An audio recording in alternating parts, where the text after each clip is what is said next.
All those are valid, as well as the mass consumption and addictive properties of pornography and just the mass proliferation of it. Those are all real and honest things. Is it behind and single-handedly responsible for the downfall of society? No, that is so ridiculous. It's to the point of cartoonish mockery. Like, I cannot believe I'm not watching a parody video of this individual. This is the real deal.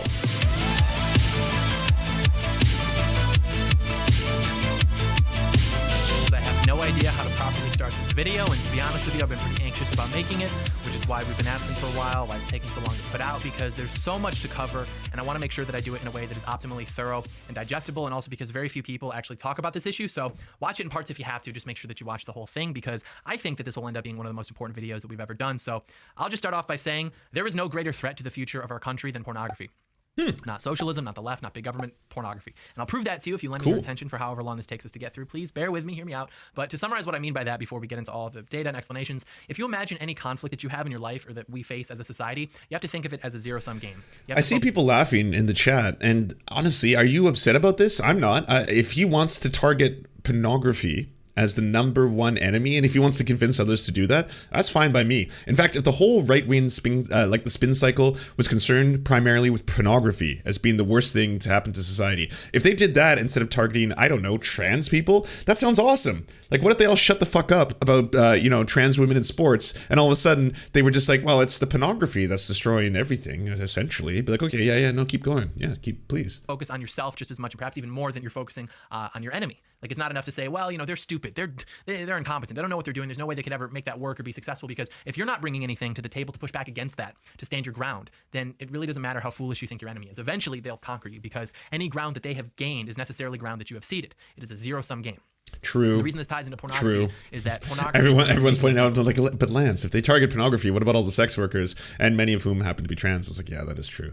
It's a zero-sum game. It really is. But anyways, let's see what the pornos have to offer us. It is making us depressed. It is making us weak. It's making us numb and pacified. It's making us physically weak, and therefore more susceptible to propaganda. And again, we're going to get into all the data behind this in great detail. But the point is that if you had something like that, something that was literally neurochemically breeding mental illness in practically the entire male population, do you think that those men would ever be able to successfully push back against the left, against socialism, against the big government, against anything, let alone feel as though their lives have meaning? No.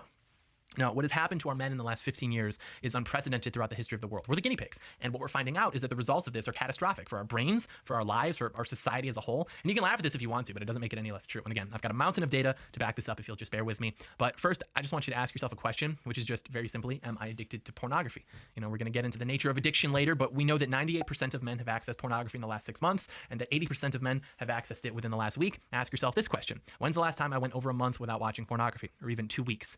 Your answer doesn't necessarily mean that you're addicted, but if you were addicted, then the next question would be, okay, is this a bad addiction to have? Am I doing damage to myself, or is it exactly the same as people who just like to... Yeah, I mean, that's a tough one. I see people in chat saying, what about grip strength? Because they're concerned about that. The right's been kind of talking about how men aren't men anymore and they're losing grip strength. But at the same time, they're gonna take away the pornos on the double end. I'll give you a quick summary. I'm guessing this is going to be some of the things brought up by the research that he has. When it comes down to this, porn, like anything else, like coffee, like prescription painkillers, like everything else that stimulates the part of the brain, such as, the parts that release dopamine, serotonin, the pleasure centers, the fun ones, the ones that can get stimulated by candy, by sugar, things like that, has addictive potential. Of course it does. Anything has addictive potential to humanity. Is it the single source of all our woes? Is it destroying society as we know it? Is it preventing us from doing what I'm sure he wants us to do, which is to turn women into trad wives and fertilize them all, because that is, again, the only purpose of woman? No, it's not doing that thing. But for now, if you're a young man who watches pornography and you just so happen to feel depressed, to feel unmotivated to do things, even think... But what about anyone else? Like, what if you're a young woman who watches pornography? Does that count? Or if you're a non-binary individual who enjoys pornography from time to time? I guess this is only going to apply to the boys. This one's for the boys. You feel socially anxious. You feel as though you have no control in your life. Maybe you seem to have some form of erectile dysfunction, even if you're very young. Maybe you don't get morning wood anymore. Maybe you've had some encounters with women and you weren't able to keep it up the whole time. Or maybe you need to fantasize about pornography, watch it at the same time in order to sustain yourself. Sort of vulgar, so I apologize for that. But not even... I don't know. I feel some projecting coming on. Not that it's happened to any of you, of course. I mean, some of you might have examples. I'm not saying that, it may happen one or twice, maybe yesterday, or I don't know. I'm just talking about, I heard from a friend, or some other person told me about this. Anyways. Interacting with women, maybe they're not even as appealing to you. You don't feel very good about yourself. You don't have self-confidence. You have trouble concentrating on things. You feel numb in everyday life. If any of this sounds like you, I need you to consider that your use of pornography is likely causing, or at the very least amplifying, some of these problems. And we can prove it scientifically, empirically, logically, anecdotally, whichever way you'd like. Sure. And I know this is an uncomfortable conversation to have, believe me. You should see some of the emails I get about this stuff, but this is the most important conversation to be having, because there is no greater threat to the well-being of the country than pornography. Because after a few generations of men experiencing the symptoms that we just listed, the country will collapse. Like, it simply can't survive that. No society. It's funny because, like, everyone, I guess, tries to have a grand universal theory of everything, right? Like, what is the actual source to all of our problems? If we could only direct it towards a single causality, that, again, would solve everything. It would be a lot easier than having to address a whole bunch of different systemic issues in society. And different people have different propositions, right? Sometimes, to a fault, the left will be like, well, it's capitalism. And then I was like, well, can you expand upon that? It's like, no, it's capitalism. Capitalism is the only thing that is dooming us all. I was like, well, we need to explore this more, because most of these problems are multifaceted. And yes, they can have an origin, but come on. But if you're going to choose pornography as the source of all of humanity's woes, the source of everything wrong with society, from the ground on up, it starts at the pornos. That seems a little odd. Seems like a weird thing to throw all your chips into. But then again, I mean, I'm not Mummy's little Nazi, so I'm not totally sure. And if you care about this country, then you have to be disciplined. What do we always say? A disciplined mind is an effective mind. Aristotle said, I count him braver who overcomes his desires than him who conquers his enemies, for the hardest victory is over self. He also said, we are what we repeatedly do. And pornography is an attack on man, and by extension, an attack on the family, and by extension, an attack on the society. And if we don't reverse course soon, our civilization simply will not survive. Like, we will be conquered by our enemies. Men who came before you didn't live like this, and you were never supposed to, because pornography literally causes all of these problems. And we know this because of what we can prove that it does to your neurochemistry, and because of what we can prove that it does to your being. Like, just because it's hard to conduct an experiment with proper controls, because of how widespread this issue is and how inherently private it is, doesn't mean that you get to be like, no, this has been debunked. Sex positive psychologist told me so. No. And even that aside, the studies that we do have that explore this with a proper methodology all align with our position. So your opinion is invalid. Coom brain, 1,000% increase in erectile dysfunction in the last 15 years. Wonder why that could be. What's changed? It's a real head scratcher, isn't it? The leftist porn addicts that are going to make pathetic response videos to this are going to be like, source, study, shut up, addict. You sacrifice the privilege of sympathy when you start rationalizing and trying to normalize your addiction throughout society so as to prevent yourself from realizing how weak you actually are. This is unreal. Like, pornography addiction isn't real unless you're watching it at work or in public. Things like that, because they need to obfuscate symptoms of extreme addiction as just addiction in order to normalize their perversion throughout society. But to those who aren't coping, to those who don't think they're addicted, or to those who just aren't sure, here's my challenge to you. Detox for 60 days. And if you're not addicted, shouldn't be a problem, right? And if you don't notice any significant... I like how he originally said it. At first, it was like, when was the last time you went 1 month without pornography? You know what? I want you to go 2 months. I want you to go 2 months without pornography. And also, I demand you don't touch yourself in that time. Yes, that's right. And then we'll see how you feel. Yeah. Do you feel slightly different? Perhaps a little angrier? A little more backed up? Well, yeah. That's what we're going for here, baby. Send me an email. Tell me I'm wrong. I'll send you a picture of myself eating my shorts. My pants. It's winter in Michigan. I'm not wearing shorts. Let's be realistic here. Seriously. Why not quit? What do you have to lose? Worst case scenario, you just miss out on 2 months of doing something you like. Wish it were that simple. So if everyone goes 2 months without watching pornography, you can do other things, by the way. There's always erotic literature, or just plain old sex, or of course, using the power of your mind to enjoy some stuff. But if you manage to do that and you email John Doyle, he has said on record that he will send you back video footage of him or pictures of him eating his own shorts. Hopefully that's not your kink, because then, he just sent you some pornography. But I digress. What we're going to be talking about here is incredibly important. We're going to be very thorough, so please listen all the way through. We're going to go through the history and evolution of this problem, the brain chemistry behind the addiction, the negative effects of that addiction on you as it pertains to your mental health, your sexual health, etc. And then we'll get into the negative effects that it has on society as it pertains to the family structure, women, etc. And then we'll debunk some of the most popular things claimed by the people who think that pornography is harmless or even healthy. We'll go over some of the ways that you can quit, and then we'll answer some of the most popular questions. What group says that this stuff is completely harmless? Like, on any level, from its production all the way up to its consumption. Like, I don't think a single person... Is there a group of people who's like, porn is completely neutral. It has no effect on the human body whatsoever. Negative, positive, just we should allow it to be, and that's all. Not think about it too hard. Like, who are you speaking about? Who's the straw man in this? History suggests that we'll bounce back from the current trends in society. History suggests that, eventually the hard times will create the strong men, right? Maybe. But the huge difference now is that everyone is pacified. Everyone is totally numb. Like, how do you prevent hard times from breeding strong men? Sedate and distract them with pornography, drugs, mass media, consumerism, etc. And it's a huge problem. And if you end up resonating with what we talk about here, I implore you to share this video with every man in your life that you care about, regardless of their age, because it. So is that just it? You want, quote, strong men who basically have had no sexual release whatsoever just to be angry and cum-filled, just fucking constantly? Like, hopefully marriage occurs soon so I can finally come. It is incredibly important. So do stay tuned. It is imperative.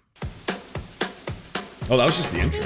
God damn. That was a 7-minute intro to an hour and 42 minutes. You talked about pornography for an hour and 42 minutes. You cannot tell me that this is not in some way your own personal gratification. And then they almost invariably fail, dismiss it as a stupid internet challenge, and then go about their business. And so I'm here trying to kind of capitalize on some of that momentum, so to speak, along with the fact that it's the new year. People are thinking of resolutions. We're over a month into the resolutions, whatever. I'm trying to explain why you should stop watching pornography. I made one of these about a year ago. I already baited 3 times since the intro. I didn't watch it before making this to avoid repeating myself as much as possible, because I want this video to be the best articulation of my position now, just like that video was the best articulation of my position then. You wouldn't listen to a heroin addict talk about why heroin isn't actually a bad thing. You shouldn't listen to a porn addict argue the same. Their minds are corrupted by their desires, and they are rationalizing it. And this is the part where the irrelevant streamer pauses the video and says, is John Doyle really comparing heroin addiction to pornography addiction? All the only couple thousand viewers watched me pretend to stare blankly at the screen before looking at the camera like Jim from The Office. No, I'm not actually comparing the effects of heroin to the effects of pornography, because the effects of pornography have far worse implications on our society. We'll get into that. But even that in itself proves my point, because there's this subculture of these really gross and vulgar left. I gotta know that. Like, this is news to me, and it's actually kind of scary. So how many people died from pornography? There's the production side where there's a few deaths, but how about just the public? All right, how about how many people, there's no information on that. How many people have died from watching porn? How many people in America die each year from watching porn? Someone actually posed that to Quora. You might not find concrete numbers. Let's say while you're watching porn, you like to tie a belt around your neck and choke yourself while masturbating. Well, I'm sure a few people have died from asphyxiation. Boom, there you go, porn deaths. Or let's say while watching porn, you decide to incorporate a sex toy in the process, and suddenly you severely cut your Johnson. Yet another death from porno. Still not scared? Well, how about you run around your house looking for a towel to cover your bleeding member, but in the end you end up bleeding to death. Yet another death from pornography. I stand corrected. I did not think about those scenarios. I didn't know that, and I know the opioid crisis is severe. I can speak to the statistics in British Columbia. 4.7 people die every day from overdoses. So that's an outrageous amount. More people die from overdoses in British Columbia than they die from COVID right now. So if the numbers are anywhere close, that means that's horrifying. That there's 4.7 people every day dying from porn-related injuries, whether that be cutting your penis off because you were trying to use a sex toy, which I'm not familiar with that model, but I'm not going to say that it doesn't exist. Or perhaps there's other problems, the whole asphyxiation thing. That I guess that would be death by porno-inspired asphyxiation. Pornality, yeah. Pornality. Who exist online to let me live in their head rent-free. They do these group therapy sessions where the fattest and the grossest one tries to bully me, which is impossible, by the way, because you can't bully me. You just can't. I'm too epic. You're an addict. You're literally an addict who's coping, and they're so corrupt. Wow, that's really sad. This took a sad turn. It's just one of those things, like when you put on a camera and all of a sudden you're speaking and you might not realize it, but you're actually describing like sad events that have happened in your life. And like, all right, anyways, let's get to the meat. I want to hear about how porn is ruining society.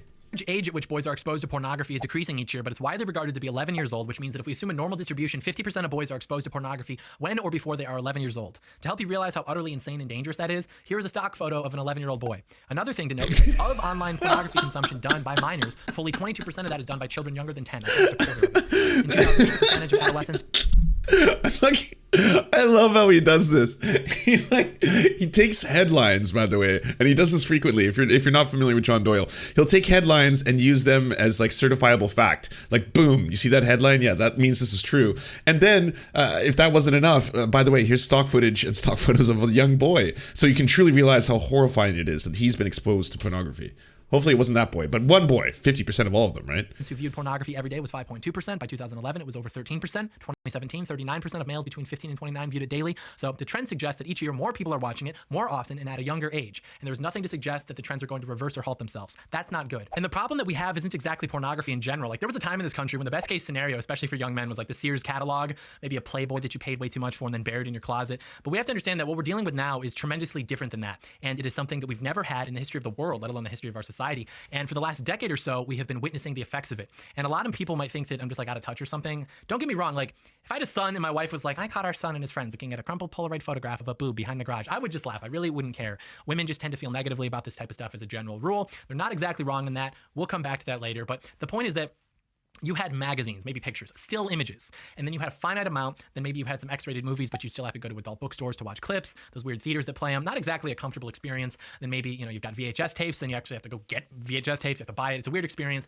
You have to watch it. You can't just like skip around. You can only watch one at a time unless you have multiple televisions with multiple VHS. Again, a friend told me this. It's not something I've tried before. Or the late night cable channels, but even then you actually have to watch the whole thing. You can't skip around. Maybe you can like watch other channels, but still, as a general rule, you had to jump over hurdles to access pornography. And even then, it wasn't as good per se as what we're dealing with now. Then we had dial-up, which was cheaper, less expensive. You had more privacy, but it was still mostly just pictures. What's kind of funny, and I know this one's unfair, but at the end of the day, when he's like, women just feel embarrassed about this. They don't watch pornography, even though statistics, studies, and basically the user bases of Pornhub would tell you a very different story. Women watch the pornos, my dude. I wonder if it's going to be the same thing down the road, where it's like, well, and it's just like the act of sex, right? Like women don't actually derive any pleasure from the act of sex, and they don't achieve orgasm, unlike men. So that's why this is paramount that men learn about this, because again, women do not enjoy the sexual act or the experience, and at the end of the day, this is just something that applies to the male side of the population. They would take forever to load. You couldn't just consume at a click, and if you wanted videos, you'd have to download stuff, but maybe you don't have the right software. Then you're risking getting a virus. It was still a relatively complicated process. Then 2006 happened, high-speed internet exploded, and everything got bad. That's when you started getting tube sites that had videos like YouTube, except it's pornography, and society basically teed itself up to collapse. And here we are, about 15 years later, dealing with the consequences of that. High-speed internet and its consequences have been a disaster for the human race. But yeah, kind of a weird timeline to go through, I guess, but it's important to what we're about to get into with the addiction component, because it is because of this evolution that it has become so pervasive in our society and so incredibly addictive. It's not clear to me. Again, and I just want to keep peppering this in, because I don't want this argument to ever be like seceded directly to the right wingers, or in this case, like, the absolute batshit people who on the internet will tell you about these kind of things. But at the end of the day, there is a massive problem with the incredible perniciousness of those companies on both ends, by the way. And this, again, is going to have a little bit to do with the profit incentive behind them.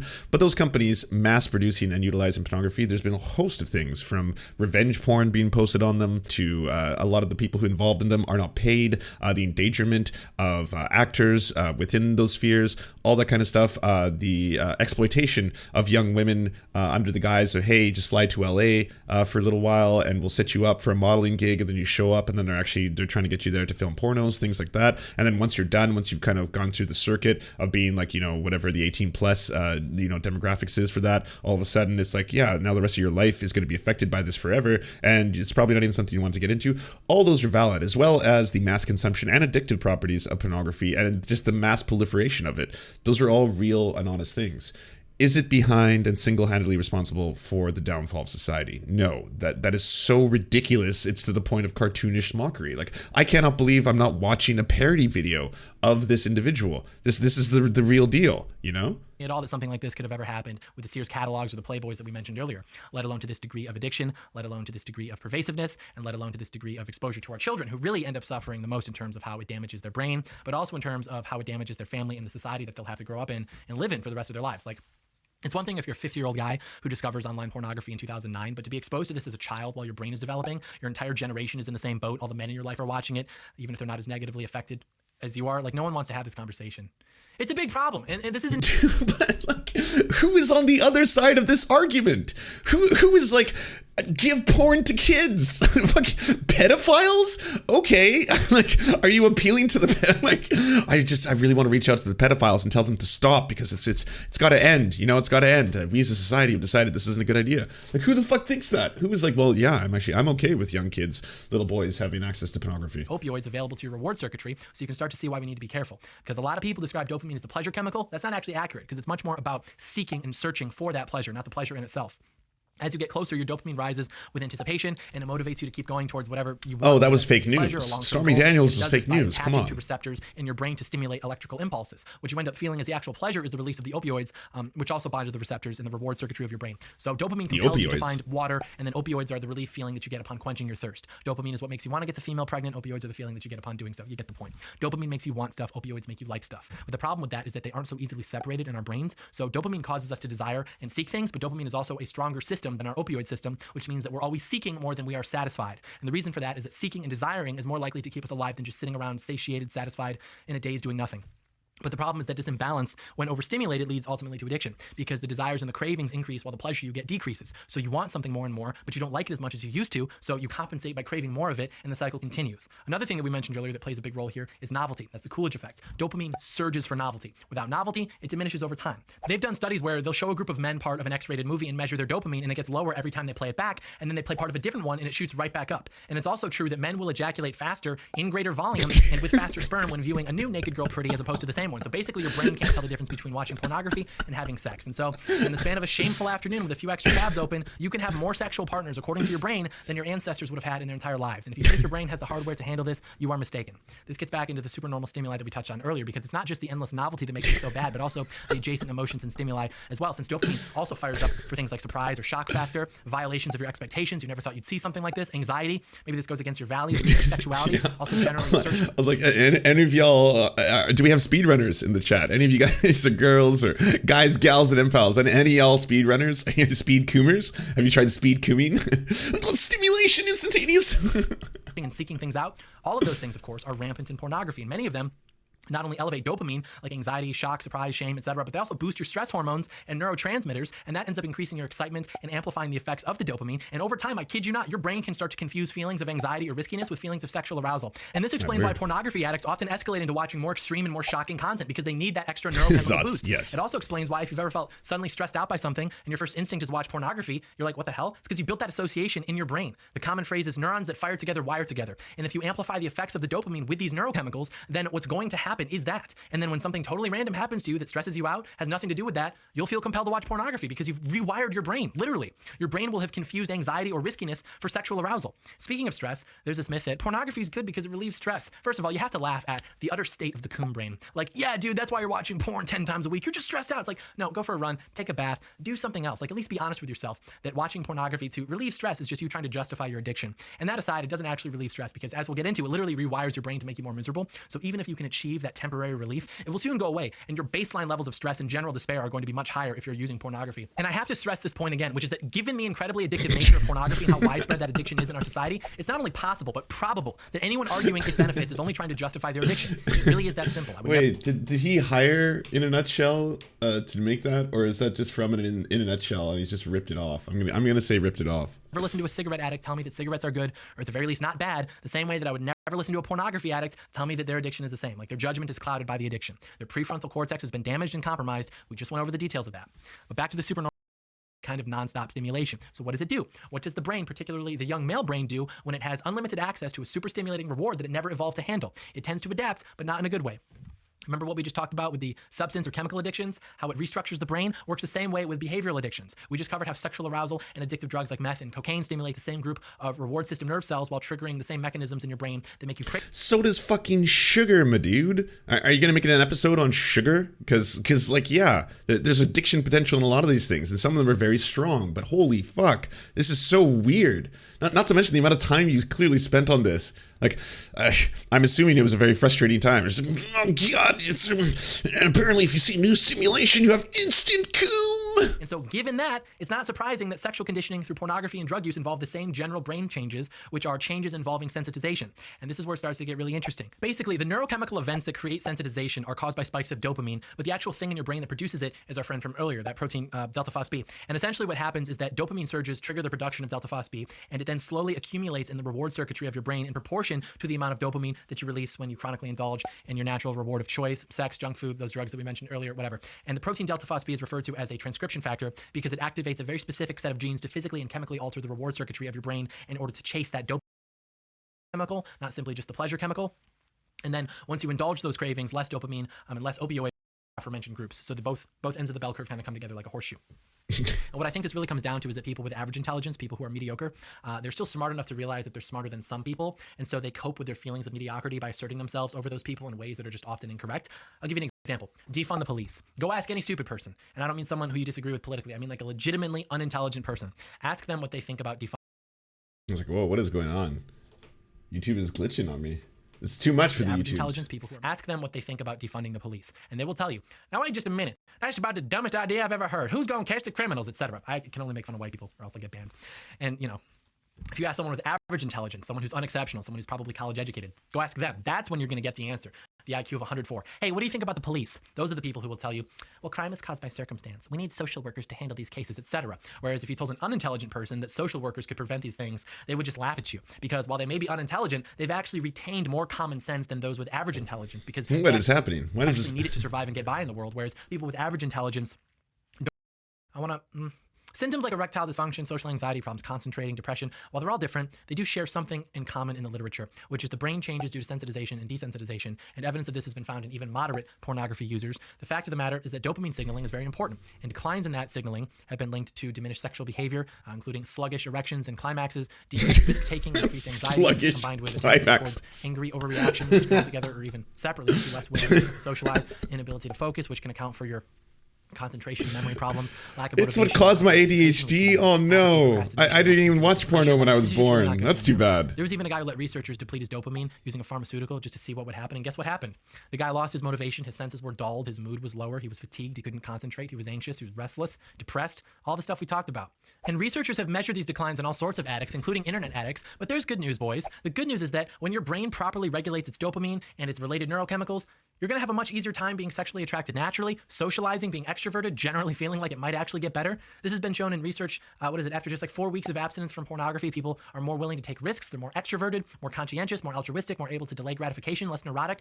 I'm not saying that we should ban pornography. Last time I said that, people got triggered. However, in all of the scenarios where we save our country, pornography is banned. And lab coats will diagnose you with depression because your body is reacting to things that it wasn't designed to handle. They'll give you all the feel-good pills just to make you even more numb because they don't recognize pornography used to be a bad thing. So my brothers, just remember, you're not depressed. You're a pornography addict. You don't have erectile dysfunction. You're a pornography addict. There's no shame.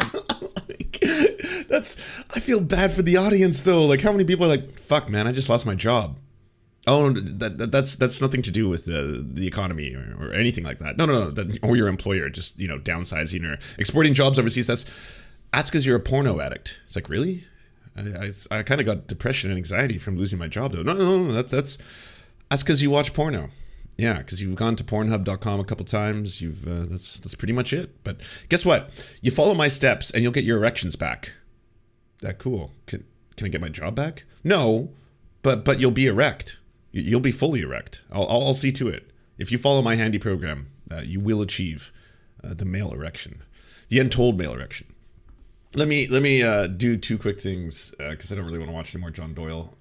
It's kind of grating to listen to him lead his army of I words, since I can't say that on this platform anymore. As I stated before, there is a lot of truth to studies that have shown that there are damaging effects to abusing pornography. There are also a lot of damaging aspects of the production of pornography. Those are true.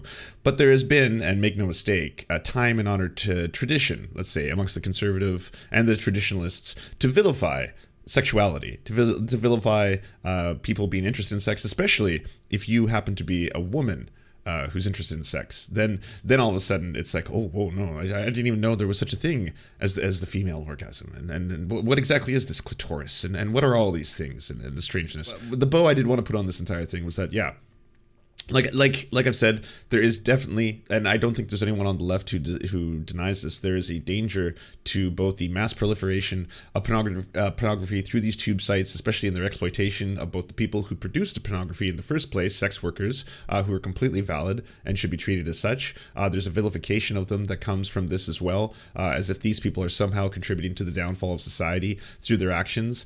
But there's an exploitation of them through a lot of these systems systems that are in place. Not to mention that there is, of course, yes, like anything else, if there's an addiction, anything that stimulates the dopamine, the serotonin, the reward centers of the brain can result in addiction. And yes, there are people who are addicted to pornography. And yes, that is a problem. Is it the single worst problem known to society? Absolutely not. That's ridiculous. It's obscene. This just plays into, again, the time-honored tradition of Christians, conservatives, Catholics, hyper-religious people vilifying sexuality. It's been happening since the dawn of time. It's been used as part of the patriarchal system to suppress women, to deny that they might have sexual urges as well. It's used in this weird way that he's presenting it right now, that ultimately, hey, by the way, if you watch this, or if you masturbate, or if you do any of these things, then you, of course, are a coomer, aka a sinner, and shame on you for doing such things. When, I'll be honest, the last thing in the world I want is a whole bunch of his audience who happen to be, as he keeps referring to them, young boys. I don't want armies of young boys to think that they should be shamed if they touch themselves, or if they want to, like, masturbate, if those things are suddenly, like, these strange taboos.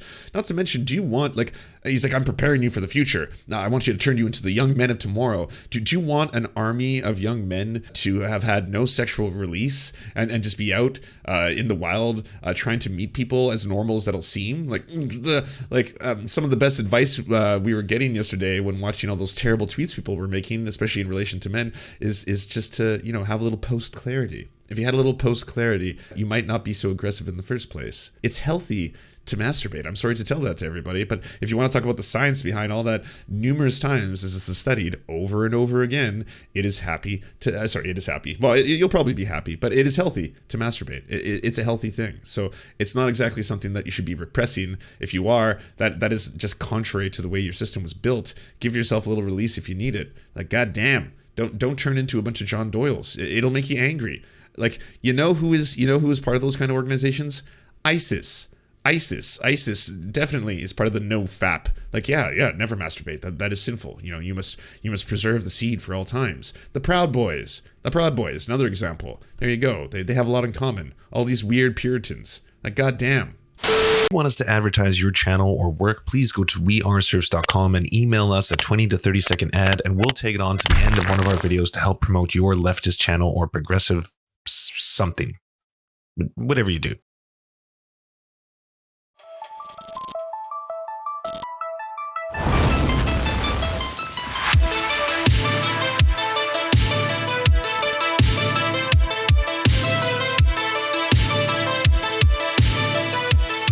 To our gods, Anra, Xander Corvus, Schlatsky, we look to the stars for your divine guidance.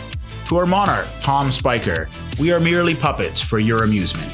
To our lords, Trevor R., Alexander Thaler, Hans Josephine, Ryan Lubin, Timothy K. Meeblebeeps Jr., Bisexual Black Gamer, and Tofox, we shall carry your banner into the fog of war. To our Knights of the Round Table, Josh Mickelson, Zach Christensen, Todd Buckingham, Todd Lajeunesse, Political Puppy, Jimmy Bignuts, Andreas Chiringuito, Yoppie, Violent Orchard, Sophie Baby, Thomas Barrington, J. Fraser Cartwright, Goofalankius, Melissa Murphy, Nicholas Marks, Radical Maniac, The Great Pudini, Kale Kotka, Anthropophagic, Serene 42, Chronic de Hemphog, Phone Jenny, Incosin, Constance Joyce Lacheris, and Ramon Acosta. We drink with you and we salute you.